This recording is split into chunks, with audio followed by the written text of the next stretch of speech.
Across Devon, thousands of people each year experience domestic abuse or sexual violence. Such abuses are risk factors for a wide range of both immediate and long-term health conditions. GPs, nurses, and other primary care colleagues are often the first professionals to have contact with people affected by abuse. Receiving support in a timely way is crucial. The Interpersonal Trauma Response Service is being launched across Devon to support GP teams in connecting victims and survivors of abuse to specialist support. So we're a team of domestic abuse and sexual violence specialists. We connect to surgeries across Devon and provide training, consultancy and support for both patients and staff who've experienced interpersonal abuse. The Interpersonal Trauma Response Service has made a really big difference to our practice. Having a specific person that you know will support the patients that you've referred gives you confidence to broach the subject. I've seen in my own practice the impact domestic and sexual abuse can have on patients' health. The service is so incredibly important to people like me who don't realise that they're in abusive relationships, who know they need help but don't know how to go about it. I really didn't say anything to my doctor when I went to see them. I just said I couldn't cope and told her a few things about what had happened the night before with my partner. And the doctor insisted that I come back to see the domestic abuse specialist. The support that I got helped me to realise that I was experiencing emotional, sexual and financial abuse.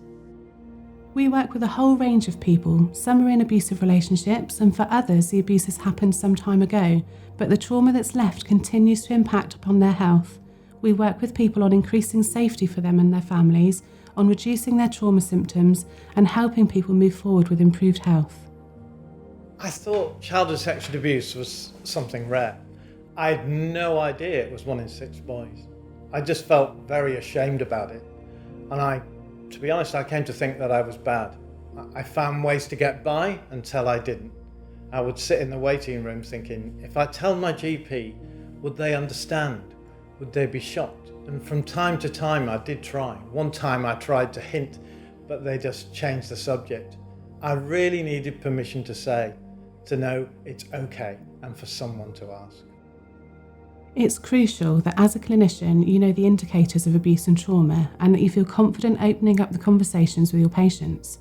We deliver training so that you can recognise what's appropriate to ask about trauma and domestic abuse and sexual violence. We're also here if you want advice and guidance on particular cases, and we can offer support to anyone working in general practice who has themselves experienced domestic abuse or sexual violence. The training we received made the links between abuse and health much clearer. It enabled us to ask patients directly, and it was really eye-opening how many of them disclosed as a result. By the time I saw a doctor, I was so traumatised I really needed the doctor to insist that I came back to see them again, to make another appointment for me. I was lucky that my doctor recognised the situation I was in and was able to connect me with the service. Recovering from abuse can take a lot of time, and the service gave me that.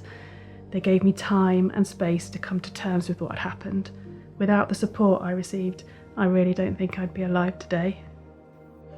I was a patient that kept turning up again and again. I was in the revolving doors for many years. I ended up on mental health waiting lists, then in psychiatric hospital admissions. I know there is this old concern about opening up this can of worms, but being asked by a mental health professional meant I no longer felt isolated and alone. She was kind, she didn't fix or solve anything. But that was the day I began to heal. It's taken time, but I am healing and living well and caring for myself now. The impact it has on patients is remarkable. I've seen women being able to enter into healthy, balanced relationships. I've seen children coming off safeguarding lists and families turned around as a result of the impact that the service has had on them. It's been fantastic. So the full service will also support children who've experienced domestic abuse and will offer interventions with people who are harming others. Detailed information and training will be offered to every practice. For more information, contact ITRS at fear-less.org.uk.